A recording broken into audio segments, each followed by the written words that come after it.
All right. Hey, everyone. Thanks for joining us. We're excited to make a start with the Best of the West book club.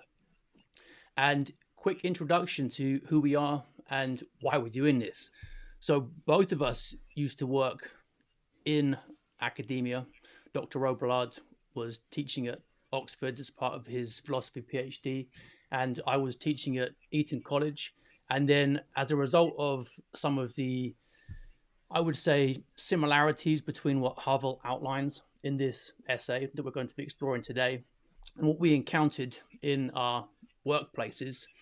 We both left, or Dr. Robillard did. I was fired, and have since then acquired an interest in what some of the underlying causes are for the situation we find ourselves in today. Dr. Robillard, any thoughts about why we're starting with Havel's essay in particular? I would say, in particular, Havel's own biography, him being a dissident playwright that found himself trying to just speak the truth and found himself just cast to the edges of polite society. It bears a lot of similarities to your story and to mine as well. But unlike a Naimal or a Bonhoeffer or Solzhenitsyn, the thing about Havel is that he rose above everything and actually became the first president of the Czech Republic. So I think we want to focus on not just dissidents, but like successful dissidents, not just folks commenting as they get steamrolled. So I think he's a great source of strength for times like this. Yeah, that's it. And beginning this series of readings of various books with somebody showing what the power of the truth is, I think is an inspiring way to start. Now, we're going to be beginning all of our reading sessions with a short prayer from Aquinas called the Student's Prayer. So it's on the screen now, and feel free to join us as we go through it. Let's make a start.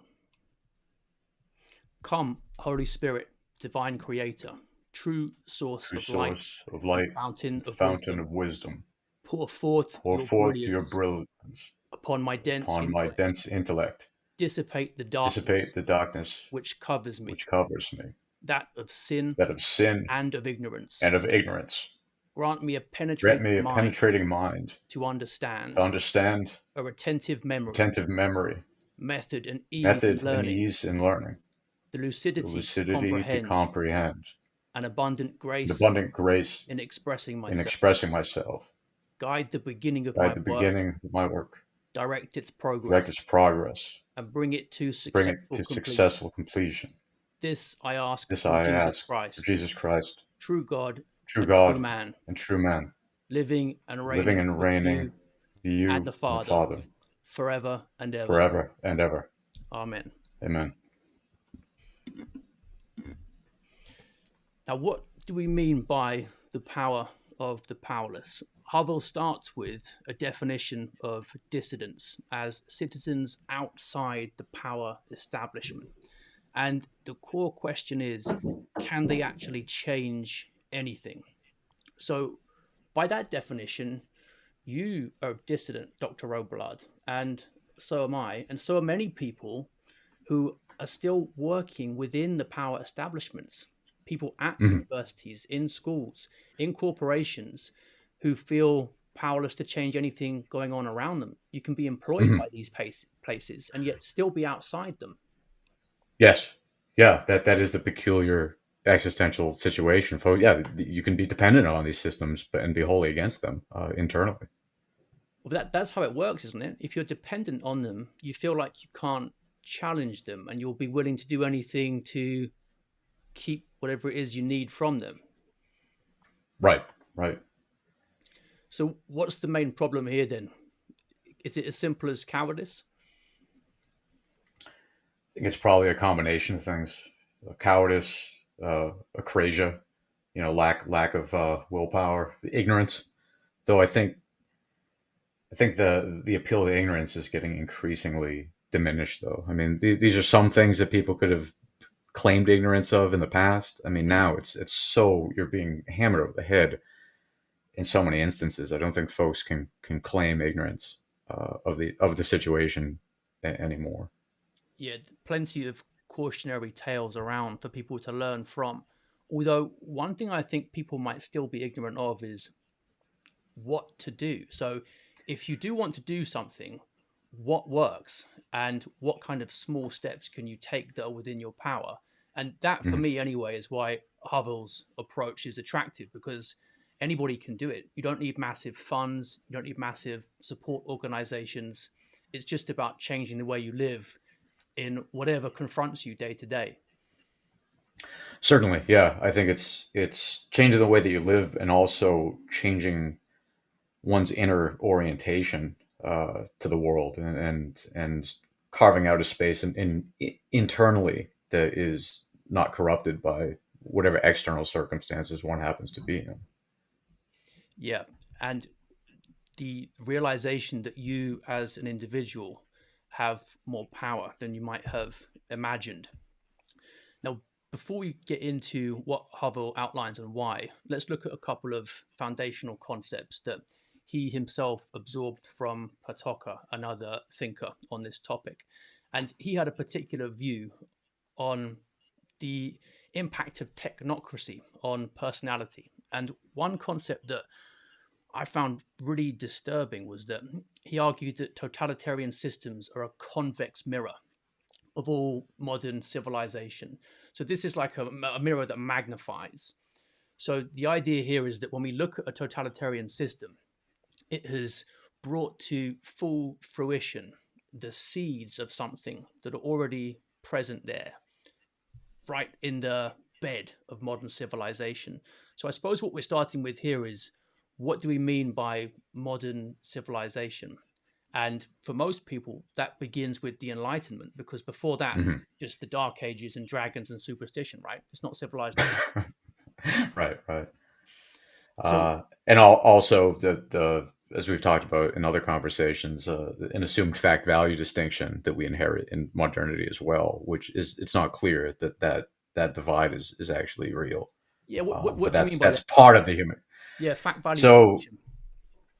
so you might want to say that a fact is something like 2 + 2 is 4, water's wet. Value claim might be murder is wrong, torture is wrong, and in the modern worldview, the post-Aristotelian worldview, those things are cleanly cleaved apart. Whereas in a traditional or Aristotelian Thomist worldview, you would have seen an overlap between these things. So biology is probably the greatest space where you see that overlap occurring, where we can say that there's a here's a functional heart, and it's the claim of what the thing is and how it ought to be is overlapped metaphysically and conceptually speaking. There's not this sharp divide between these things.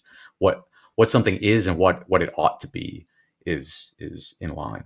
Yeah, that's it. So the idea that human beings have a purpose or a final cause, and that defines what is good for us. So Mhm. the end of a rational creature ultimately is God. That's what man's made for. But if you seek to understand reality in terms of the scientific method only, so just what can be quantified, then all questions about meaning, value, and purpose are defined out of existence. Now, Yes. the reason that's got a close connection to totalitarian systems is that people crave meaning. They want a system that Hmm. answers those questions about meaning, value, and purpose.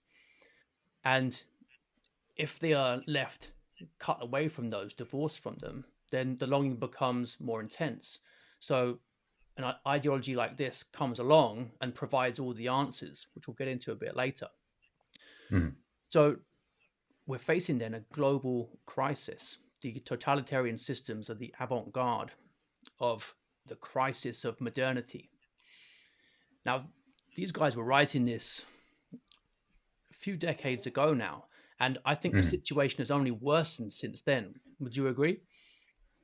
Certainly, both in terms of the technological scope and reach of these pernicious totalitarian sentiments, and the degree to which, let's say, the West has been overtaken by these things. Havel, at least, and his dissident contemporaries, they had the West to look to as a exemplar of, well, that's an alternative. You know, that's what we can look to as a city on a hill or something like that. Yeah. Whereas now the West itself has been shot through with various totalitarian elements. There's no alternative to go to now, and I think that's quite scary. Yeah, to go further than that, if the West is defined in Enlightenment terms, then what we're seeing is the convex mirror now. So mistakes have been made at the start with fundamental conceptions of what human beings are and what Hmm. the state is, and it's not as if there are other routes branching off. There's just this one hallway that leads to totalitarianism at the end. That's the argument here. Right, right.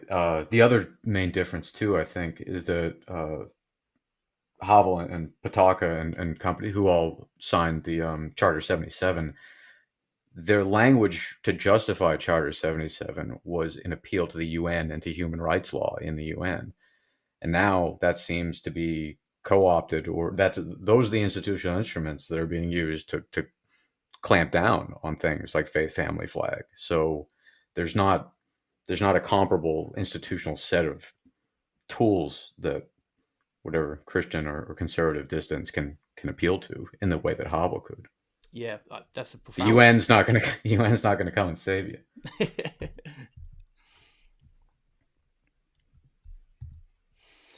Now, developing some of the concepts that we just outlined there, we've also got the point about the order of being and the miracle of the subject. And the way I understand this conflict is that basically the problem with all human beings, all human societies, is that we want Eden. In all ancient religions, myths, there's this idea of the golden age that's been lost. So people know that something is missing, and we're aware of having been dislocated from it. We feel fragmented. And the paths available to us are either to struggle with integrity, to try to accept that we don't create our own meaning, that we feel disordered because there's an order that we crave that we didn't make, or we can succumb to the temptation of an easy, or at least superficially comforting existence in the world, as Potocka put it. And the ease with which totalitarian systems can appeal to that is that it gives us the sense of integrity and wholeness, but without the struggle, without the sacrifice. And here we get onto some of the differences between classical and bureaucratic totalitarianism. And Havel takes great pains to outline this in the second chapter of his essay, because he's convinced that what he's facing, and that we're facing now to a greater degree, is post totalitarianism. Not Mhm. in the sense that it is no longer totalitarian, but it's of a different sort. So, what do we mean by classical dictatorship? Well, he outlines 6 features. And if you think of different military coups in history, he argues that we see these 6 hallmarks. So, it will be a small group of people and they wield open power. Now, straight away, I think we can see differences between that and what we have now. Because do you get a sense of a small group being behind what we'd term the woke ideology? No, not at all. I mean, it's not even a small group of or a large group of persons. It's a diffuse ideology in so many fragmented forms that sometimes it's in place, sometimes it's not. But it permeates all of our institutions, all of our language, all of our social worlds, minute by minute. But it's not as if it's some it's not North Korea with uniforms parading rockets down the middle of Main Street to demonstrate its power. It's soft power. It's what Rod Dreher refers to as the pink police state. So it's like a pink mist that's always in the social water that we're presently in. Right. And just like you can't throw a grenade gas, it feels like you can't locate it and you can't Hmm. attack it, therefore. So it's worse that it's not a small group that you can point out and focus on. Exactly. Yes. Yeah. That would be. I mean, this is that's why the U.S. failed in the last 20 years of counterterrorism operations. So we had decapitation strategies, and it turns out you can't decapitate an ideology even if you get rid of a core set of leaders. It's Well, the battle needs to be on an ideological front first of all. that's an interesting point because it seems as though the left can be like Hydra. It has so many Mhm. heads and it has so many arms that it uses to wield power. But on the other hand, I'll just put a placeholder here for this thought. I would argue that its unifying value just is equality, and it's vulnerable in that sense. Yes. Yeah, yeah. An unrelenting egalitarianism that ends up being cannibalizing of its own leaders of necessity, because there's always a new vista of equality to be achieved. Now, why not open power? We've got power. You mentioned in email signatures, for example, and people know what they're supposed to do, and that's one of the subtle ways in which you see the exercise of the power of this ideology in the workplace, for example, the Mhm. expectation that everyone's going to do this. But if we ask ourselves, who is in power here? Who is socially distinct from the others? That's a difficult question to find out, isn't it? There's nobody with a uniform who is Mhm. saying, do this, do that. Right, right. I think that that's what makes it so pernicious is that there is no overt uh, authority coming down that is saying you must do this. It's rather it's a totality of hundreds of little nudges uh, in emails, in rainbow stickers, in Ukraine flags on your Twitter handle. It's that's more what it is at present, at least. Yeah, and none of this is localized either. For characteristic four, Havel argues that we've got a group that is only small and openly wielding power, and you can clearly figure out who they are compared to everyone else, but Mhm. their power is localized. You made the point earlier that this now has a far more global reach, and technology has changed the way in which it's functioning. This ideology goes far beyond just local power. Certainly, yeah. I mean, it's infected the very mediums that we're operating by, whether it's technology or media or language. You know, so the substratum upon which human institutions are socially coordinated, that itself has been permeated with this idea. So yeah, that's what we need to focus on, or at least be attentive to.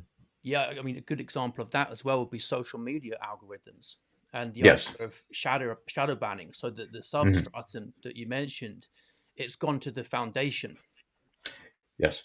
and we don't get this sense of armed might, but the weapons now are different, aren't they? So deplatforming, for example. Yeah, deplatforming. I mean, ends up being, I guess, the equivalent of social ostracism from the tribe, and now nature's going to make you starve to death. So it ends up having all the same physical threats as an armed might, but it just turns out that turning off your capacity to survive or to fend for yourself or your family, that ends up being the default thing that makes people complicit. And we'll get into why Havel says that a bureaucratic dictatorship fears individuals who are willing to live within the truth. But taking the example of the classical dictatorship with the small group openly wielding power with tanks, guns, all they're really afraid of is someone with bigger weapons, someone who's going to be able to defeat them physically. Mhm. But the ruling elite we've described, going through the ways in which our situation is different from the 6 points here, it doesn't seem like physical confrontation is the main fear at all. Not overtly, no, but I guess reputational uh, assassination or reputational damage, and then indirectly, all the physical harm could be brought to bear on somebody, whether it's their bank accounts getting turned off, or getting swatted, or getting have Antifa and BLM sicked on them in a parking lot or something like that. That's enough, I think, to make most people quiet. Yeah, you're right. There's a physical component to it. The the way in which there are anxieties surrounding the West's relationship to China, for example, to Russia, to Iran as well, is that a counterexample to what Havel outlines on point 6? So maybe we have deep down got a fear of a similar group, and we do actually have armed might being what calls the shots ultimately. What do you think? Mm. I think that's in the ontological space, certainly. I just think that I think carving up the world at the nation state level, it's still too coarse grained to get to what we're fundamentally trying to talk Yeah, about. I think that it's we're talking about paradigm level collisions, or paradigm level conflict right now, and to think in terms of nation state versus nation state, it's in the picture, but it's not exactly what we're trying to describe here. I think we're talking full conceptual frameworks, yeah, um, becoming increasingly out of line with one another. yeah. That's a great way to put it. And Solzhenitsyn makes the same point in his warning to the West. He says, "Don't fall into the trap of thinking this is East versus West. Hmm. Hmm. It Yeah, The conflict exists in both spheres." yeah, yeah. So the political bureaucracy, then, what we've got instead of what we outlined there, just to sum up some of the ways in which we were saying how those 6 things don't fit what we have now. There's a superpower center. You can't locate it as a small group, you can't locate it physically. It's not socially distinct, but it has a network of manipulatory instruments. And Hmm. what examples of this can we think of now? In what ways are people being manipulated? So this reminds, if are you familiar with Curtis Yavrin slash Mencius Moldbug's idea of like the cathedral, and he has this notion of the organic. It's not like there's some cabal running thing. It's just this organic symbiotic relationship that occurs between certain stakeholders and cultural institutions that end up being self-reinforcing. So the military industrial complex, so to speak, that might be one of them, right? But I'd say all cultural institutions, from higher education, lower education, media, military, government, law, medicine, etc. These things all work in concert to be self-sustaining, and then persons that are dependent on these for making a living, they will have no reason to question those things, because they don't see an alternative outside of it, and they're dependent on these systems. So it ends up becoming a bizarre self-perpetuating structure, where there are interest groups, but I think Yarvin's point is that largely no one's at the helm. It's just institutions iterating themselves. Yeah, that's the connection between capitalism and woke, isn't it? The fact that it's HR departments that are imposing this on most people. Hmm. That's how you'll come Right. across it in work anyway. It's what you're expected to do to earn a living. So I think the most direct instrument of manipulation is employers and the Hmm. pressure put on them financially to conform to get funding, etc. But Hmm. beyond that, we've also got the media, education as well. We've got woke Yes. banking. We've got Hmm. many churches also Yep. infiltrated. And this is beginning to sound a bit like Gramsci's idea of having control of all the instruments of cultural production Hmm. and Yes. warfare of the movement of position. So slowly dissolving them like a spider does with its prey from the inside until they're hollowed out. Yeah, I think that's pretty much, very much where we are right now. So yeah, I think in the same way that Gramsci was intentional about that, I think you can also, I think the situation is also overdetermined. So you can have blind institutional forces, but then you can have pernicious actors that are deliberately trying to ruin things, like a Gramsci and Frankfurt School and Company. Yeah, exactly. And the concept of a political bureaucracy only having a correct understanding of social conflicts. So there's a view that you must take to be politically correct, the party line, put it that way. Mhm. Now, this is something that is clear today as well. So people are aware that they can easily cross the line of what's acceptable and what's not, Mhm. even though they are frustrated by that and know that it's a lie. They're still expected to toe it, and you can lose Mhm. your job if you don't. So we've got the oppressor paradigm when it comes to men and women in feminism, for example, or blacks and Mhm. whites in Mhm. race with Black Lives Matter, or Yep. heteronormativity with LGBTQ, 2IA plus, etc. Mhm. So the idea of society being built around conflict between two groups and one group being the problem that needs to be eliminated to bring utopia in, that permeates things too. It does. Also, I think humans are, I mean, you know this, obviously, being a literature professor.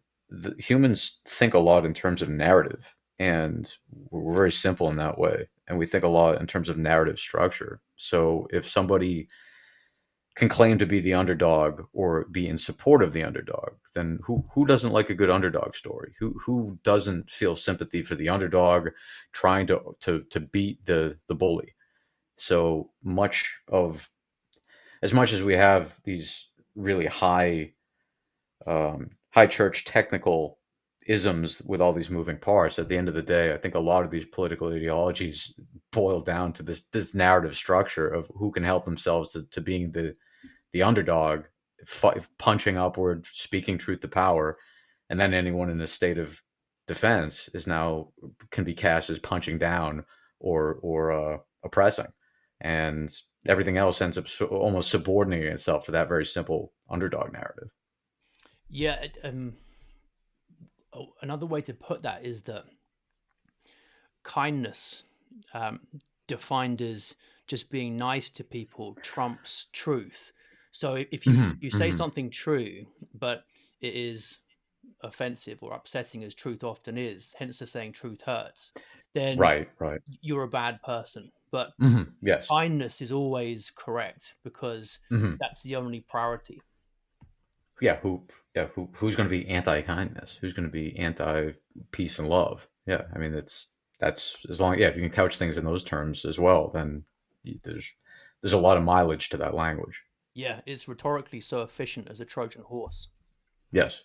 Yeah. Now, other characteristics he outlines are that we have a secularized religion, Mm. and the center of power is identical with the center of truth. Now, that's a really important concept. Nietzsche is at the root of much of this, and he famously said that there are no facts, only interpretations, and there's essentially no room for truth there because the world then becomes vying power narratives and who can have the most power.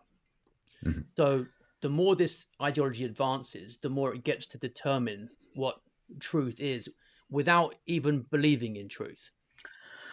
I was going to say, yeah, I mean, as most folks, if you're not familiar with this concept, but you might ask yourself, well, is that claim true? So, in order for Nietzsche to get any purchase in that claim, that he needs to appeal to a truth outside of that proposition. So, this is in philosophy known as a self-referentially incoherent position.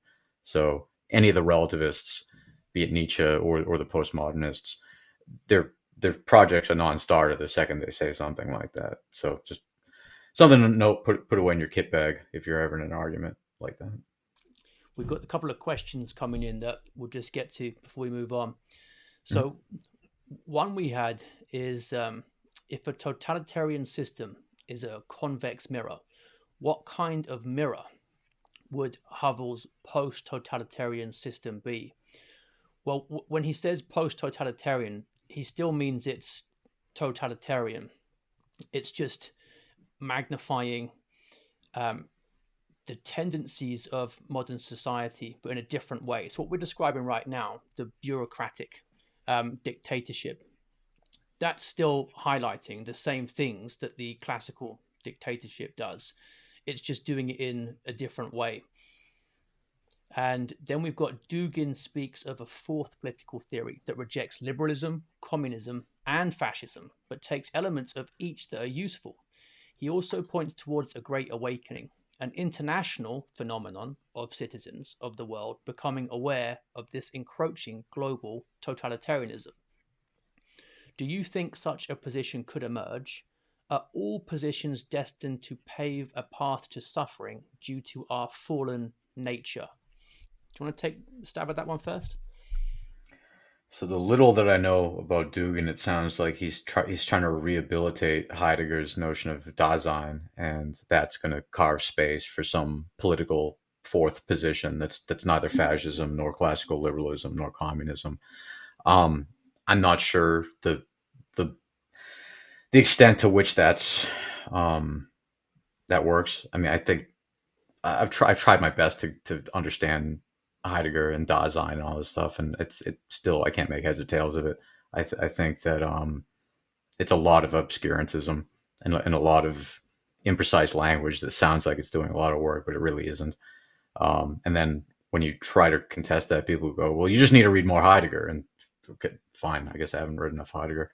I'm still committed a re-emergence of Aristotelianism. I think that's the truth, and that's what we need to get back to. I know Dugin's I think Eastern Orthodox, so I mean to that extent, I guess we overlap. Um, and then there's just like a second part. Does everything are we inevitably and aimed at suffering at some level? Yeah, I mean we're in a fallen world, so these at our best we're still gonna be using faulty, fallen human institutions. So yeah, there will be an element of everything will be not ideal. Yeah, that's huge. So, human corruption is prior to politics and will always be part of it. Politics can't save you, and it's Hmm. necessarily using, as it were, broken tools because that's us. So, in a nutshell, the answer to the question, um, are we ever going to find a path without suffering, is no, for that reason, because we're Hmm. fallen creatures. And I think it's a great question because it actually goes to the heart of what the totalitarian temptation is, which is Mm. that we can eradicate this and there is an easy answer, and that heaven Yep. and earth can be made somehow. And Yep. the proof of that is in the pudding, which is that whenever you try to create heaven on earth, you end up bringing hell up instead. 20th Hmm. century shows that very clearly. Was it the jeweled cudgel that you talked about? That poem? Yeah, exactly. Yeah. So Goya's painting, The Jewel with Cudgels. There's a video of that one on my channel if people want to go and have a look at it. We've got another couple of questions we'll come to in a second. So let's begin then with a quote here to start thinking about why it is that people find this so attractive and what it involves for the greengrocer, which is the focus of Havel's whole essay, to say no to it, what price he has to pay. Let me see if I can get rid of our videos here so we can see the bottom of that. All right, you selected this quote. Read it out for us, and I'll ask you a few questions about why this one stood out to you. This is Um, the greengrocer. yeah, to wandering humankind, it offers an immediately available home. Yes. Yeah. So chapter 2, page 10. To wandering humankind, it offers an immediately available home. All one has to do is accept it, and suddenly everything becomes clear once more. Life takes on new meaning, and all mysteries, unanswered questions, anxieties, and loneliness vanish. Of course, one pays dearly for this low rent home.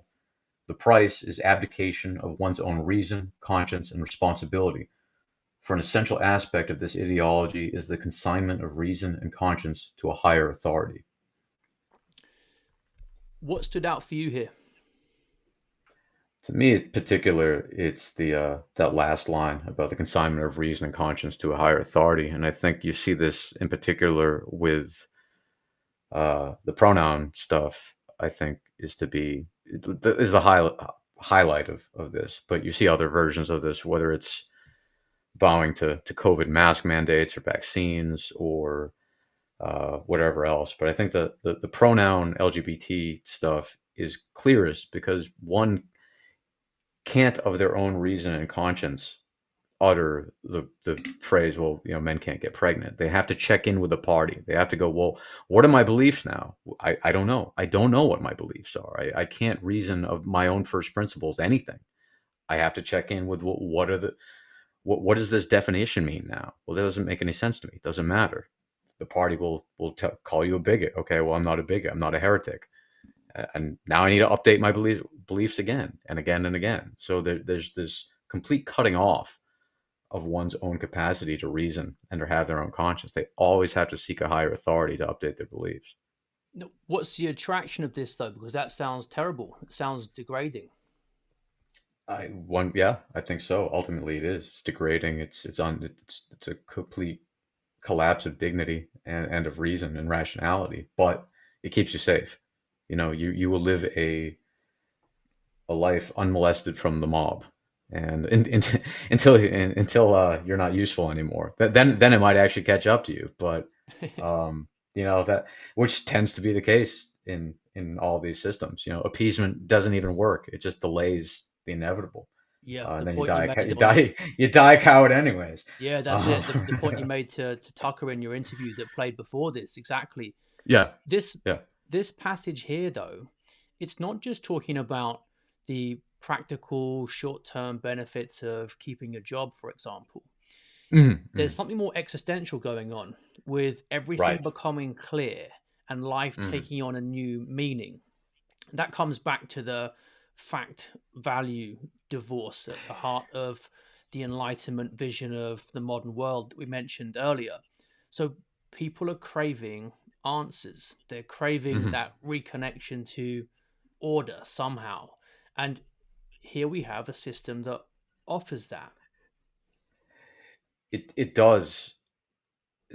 Just a point on the fact value distinction, something to note is that oftentimes the people that usher in these versions of leftist hyper egalitarian ideologies, they do so first by way of material atheism, which cuts out all value, and then suddenly they're talking in terms of oppressor versus oppressed and workers' rights and the dignity of blah blah blah. It's just like so the normativity, it gets scooped back in. They reestablish the thick values commitments after the appeals to nihilism and atheism and relativism hollows out the Christian underpinning. Yeah, and if you point out that truth isn't subjective, they'll get really angry and shout, "Yes, it is," as if it's objectively true. So the contradictions are right there at the beginning. Yeah, and they only get worse. But then if you press them on that, they'll say, "Well, logic's a social construction." Oh, here we go again. Yeah. Sadly, that is true. Yeah.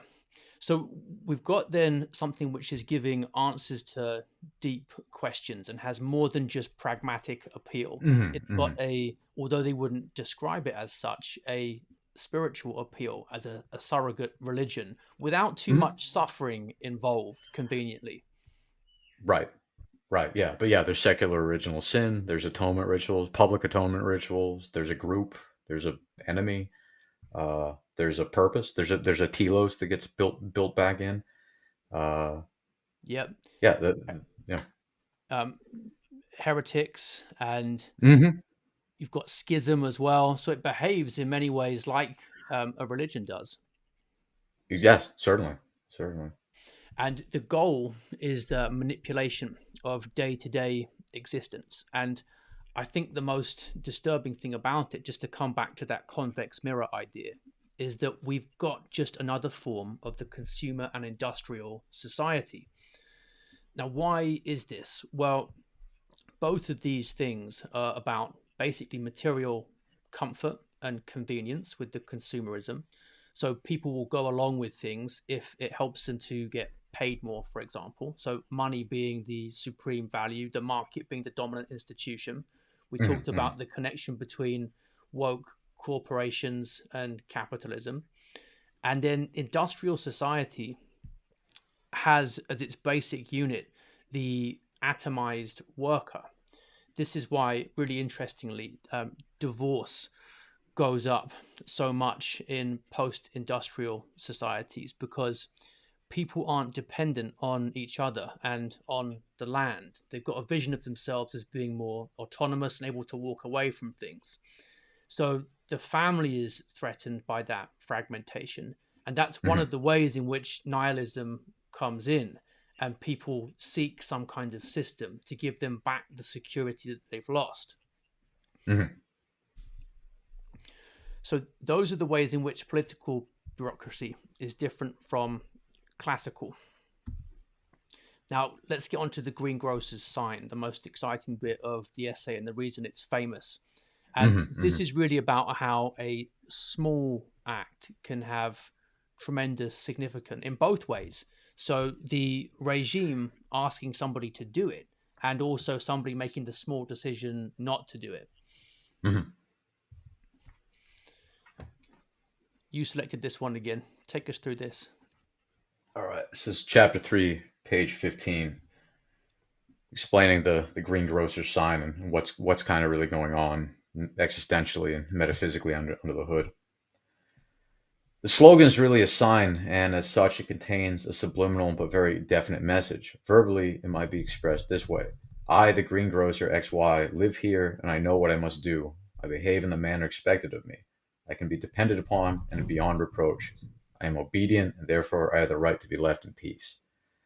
So, whereas on the front of the sign, the explicit semantics of the sign is "Workers of the world unite," but this guy, that's not the social function or existential function that this is creating. Rather, it's a sign of I don't want to be bothered. I don't want to be ratted on by my neighbors. I don't want the mob to kick the window in. I don't want my reputation to be ruined. I wave the white flag. This is the social signal that I'm not a threat at all to the existing establishment. Now leave me in peace, and I'm going to get by in the world, and I won't bother anyone. So, what it's really signaling then is submission. You Hmm. are in charge of me. Now, why is that a desirable thing for the regime to see? Why does it care? Well, I think it's the regime cares because it requires a certain threshold of disobedience to always be managed, and it doesn't want to ever get beyond that. So anything that begins looking like it's tipping towards disobedience is going to get aggressively mashed down in any way possible. And at some point, like, mere neutrality isn't enough for the regime or for the system to be okay with. It needs to see positive acquiescence. It needs to see a positive bowing.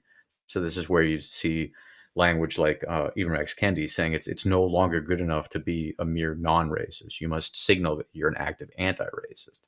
So they want positive confirmation that you've fully submitted to the system. There's no neutral space of ambiguity anymore. And that comes back to the point raised earlier about truth becoming identical with the center of power. So, whatever it is that you are told to say, if you say it, you are contributing to that coalescence of truth around that power center. You're Mhm. making it look true to other people. You're adding to that particular narrative. So that's why Mhm. one person refusing to do that, as Havel says, is like the person pointing out that the emperor is naked. And that's why, despite Mhm. being just one individual, they're crushed so ruthlessly. So Solzhenitsyn's exile, for example, he wasn't a Mhm. physical threat to the regime whatsoever, just one man. Right, right.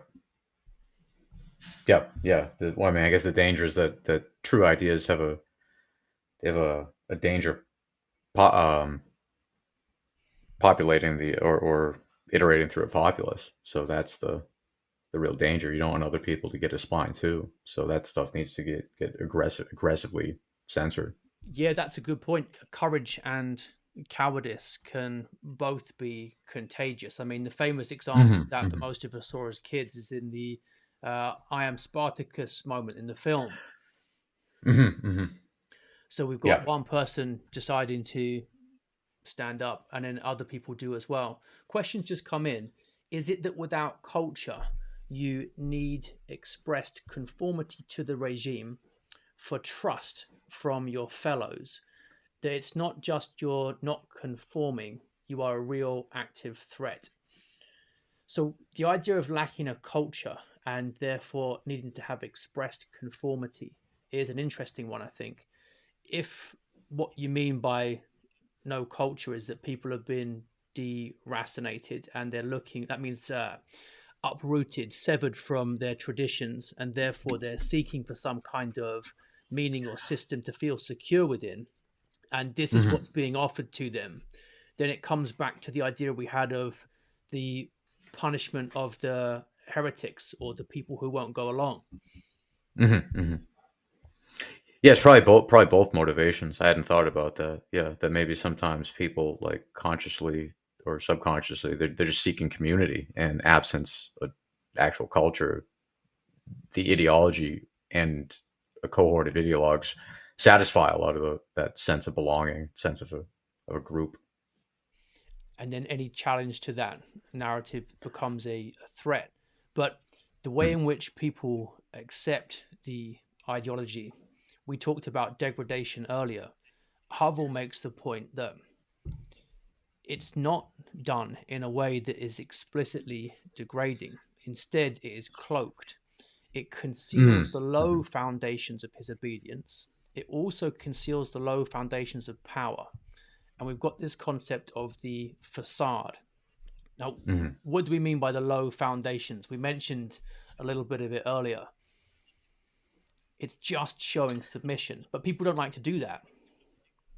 Yeah, Havel makes the point that if the sign explicitly said I'm a coward and I fully obey, then most greengrocers wouldn't have the desire or the willingness to do that. But if we cloak it in ameliorated high language and we say, well, it's I care about that the workers of the world unite. I just care about the the fate of workers. Who's going to resist that? Now it's a way to dress up the obedience and the submission in in language that is palatable for the mind to accept. And the way in which it's done now largely is just through love and tolerance. Yeah, I think it's in the word just, where a lot of times folks they'll disavow that all the insane elements of the far left and say, well, I'm just about universal basic income. I just want more healthcare for more people. I just care about the poor.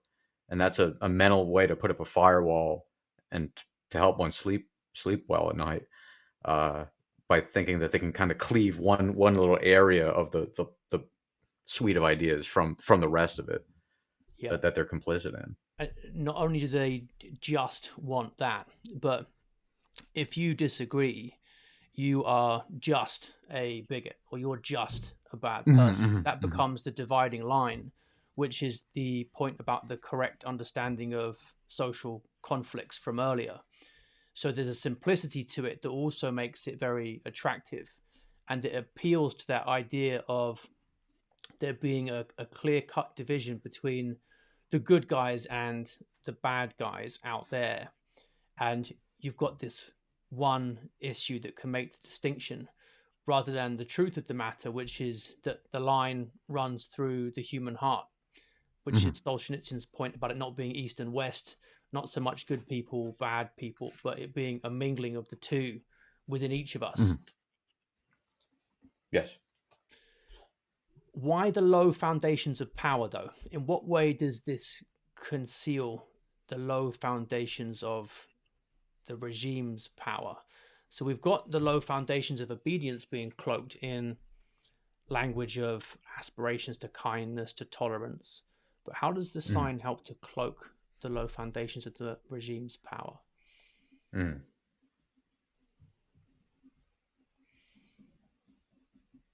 I would say it's That is, yeah. Yeah, go ahead. It's making it sound like it's not just asking for blunt submission, which is all it's really doing.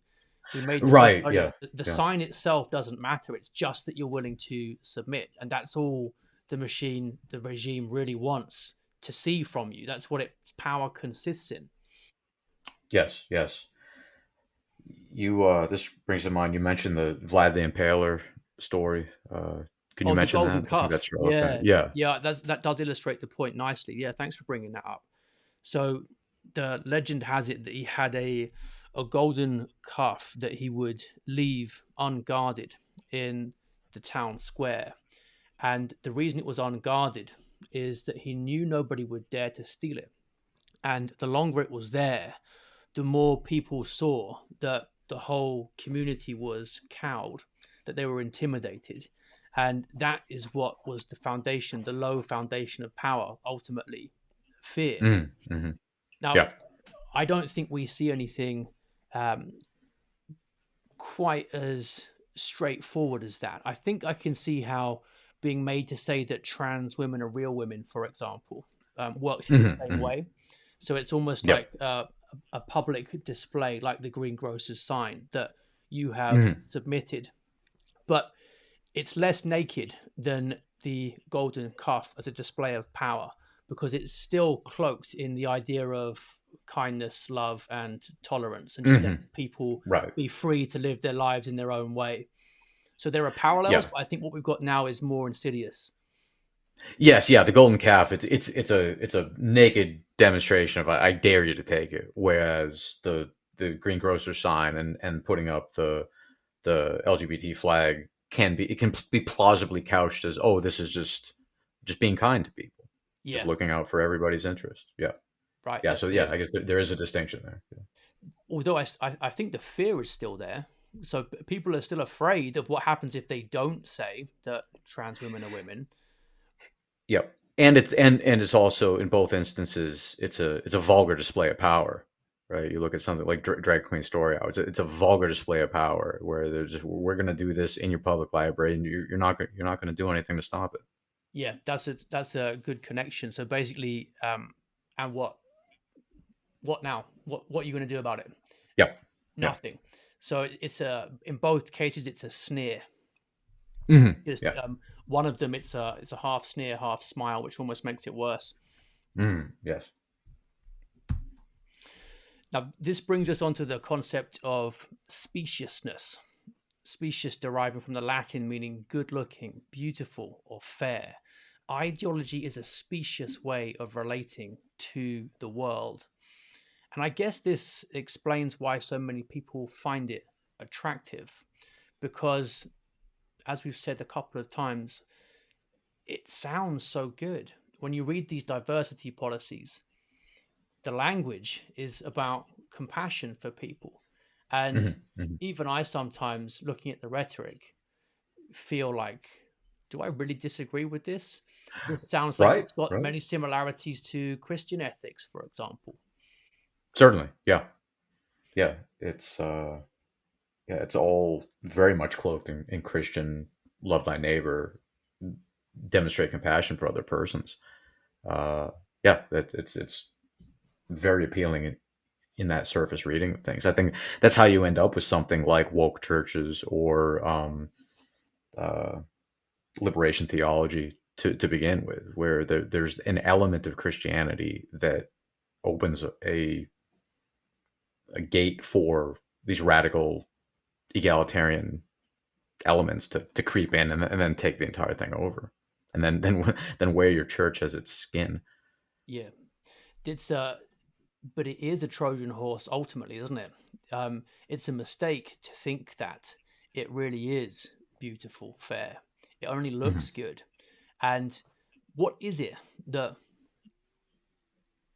appeals to people that makes them let it in so readily? Because if you dig beneath the surface, what you see is that if everything is to be embraced and everything is acceptable, then in a sense, there's nothing that matters anymore. So tolerance pushed far enough leads to nihilism. And Hmm. that's ultimately what we see, I think. the ideology leads, after saying that it's all about love, Mhm. to a kind of hollowness and emptiness, Men without chests. right? As we'll get onto later with the Lewis. Now, this excusatory function, then, what is this about? How does it help to ease the conscience of the revolutionaries trying to impose this on other people? Let's think about the people doing the firing, for example, of anybody who resists. In what way are they being excused? I think this gets back to Havel's description of how this new dictatorship, the diffusion of it, the bureaucratic dictatorship, and now it diffuses responsibility in so many various ways, and it makes persons' relations to one another so impersonal within this larger structure. Anybody in that system can simply see themselves as I'm the HR department rep firing you, qua you being a disobedient worker that didn't say the pronouns. And what it leaves out, though, is any capacity to relate to one another qua citizen or qua person. And that, so it's like the scale, the bureaucratic scale of things, and how impersonal things are because of that, I think allows people to say, well, it's not me, it's just the system. And I'm just working as in this 9 to 5 capacity as the HR rep.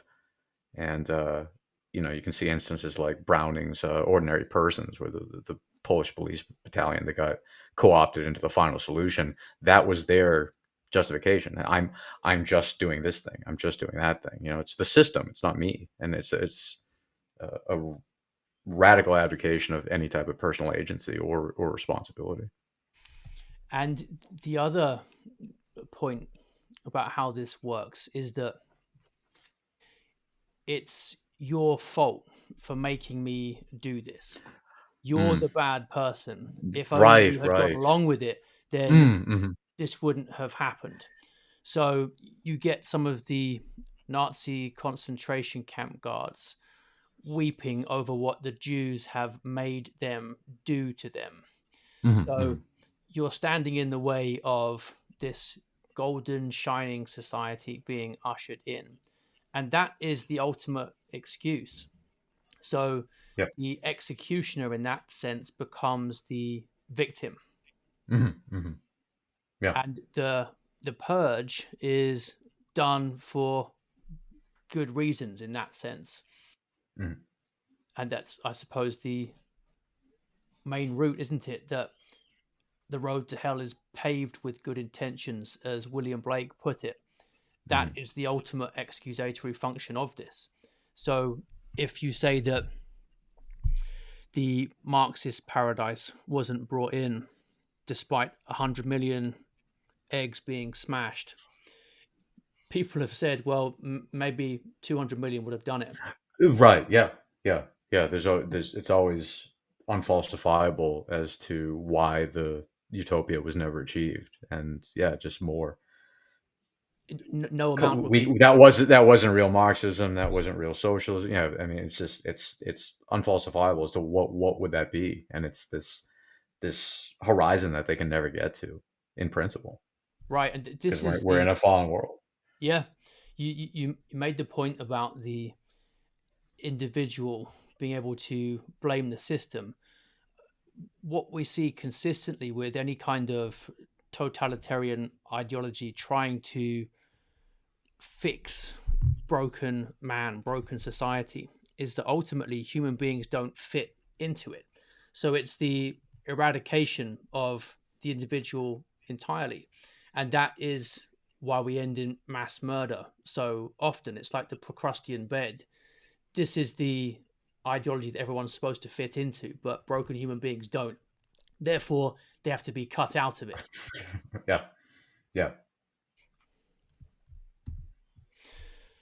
So, final point for today then.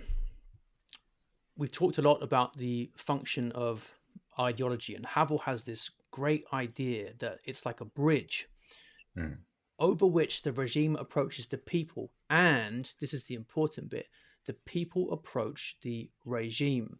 And become themselves indirect instruments of manipulation. Now, let's take a concrete example of this to explain what he means. How can I become an indirect instrument of manipulation by approaching the regime across the bridge of ideology? Well, let's say I suddenly start to say, well, hey, you know what? Maybe trans women are women. Um, Maybe the BLM narrative about how the black and white races relate to each other is true. Maybe the male female oppressor oppressed dynamic, according to feminism, is true. Then I'm confirming those for other people and doing the work of manipulation in a way that I would be challenging if I were to resist it. Mm-hmm. This is why we become useful if we submit. Mm-hmm. I think there are more subtle ways that a lot of conservatives do this as well. So I'll give you an example. My friend refers to this, the January 6th, as the ritual hand washing. So rather than talking plainly about January 6th, one has to say, first of all, this was the worst thing that ever happened in American history, right? Okay, I've washed my hands. Now I'm going to go into the temple. Now I'm going to say my thing, right? Or another version of this might be, okay, first of all, I'm not racist. I'm not sexist. I'm not a bigot. Now, that being said, now I'm going to make my proposition, right? So it's these tacit, let me genuflect to alert everybody that I'm not one of the heretics. I'm not one of the witches. Now I'm going to make my claim, as opposed to just making whatever the claim is, as opposed to having this like preemptive apology or preemptive qualification before the claim. So I think that's another sort of subtle way in which linguistically one ends up giving a little bit of fuel to the existing paradigm. Yeah, that's a often missed point, I think. We've had a good question come in here. One of the words in the essay repeatedly used to describe the attributes of post-totalitarianism is automatism. What does this word tell us about how Havel wants us to understand the idea? This links to what we were saying earlier about the consignment of reason to some higher authority. I don't know what I think. I need to update, I need to refresh my beliefs, I need to download them from whatever they might have changed to be today.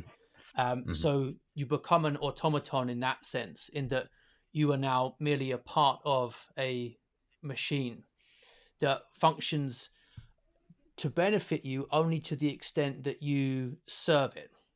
Mm-hmm. Mm-hmm. And that's like the inverse of the traditional understanding of the relationship between the individual and the state, which is that the state exists for the individual to flourish and we all contribute together towards the common good. But ultimately, individuals have souls, but the state as a collective doesn't. It doesn't have an eternal destiny. So I think that's the main sense in which I understand automatism, that you as a individual human being no longer matter. You have no kind of supra political destiny. Mm-hmm. Mm-hmm. All right, we'll wrap things up for today after chance for a few more questions to come in. Thanks everyone for watching and for the engagement. One question that we do need to get to is, I saw it earlier, let me just find it quickly. It was Mm-hmm. about the books coming up and what people should read next.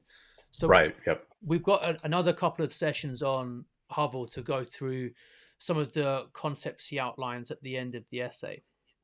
But I would say start reading Edward Faze's The Last Superstition, ready for October.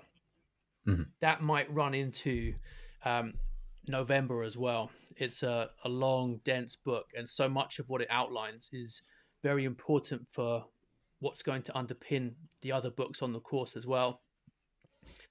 And then I will make a document and we can post it online as a Google Doc for people to access for some of the specific readings from Aristotle and Aquinas. They're going to be on ambition and envy, just selected extracts.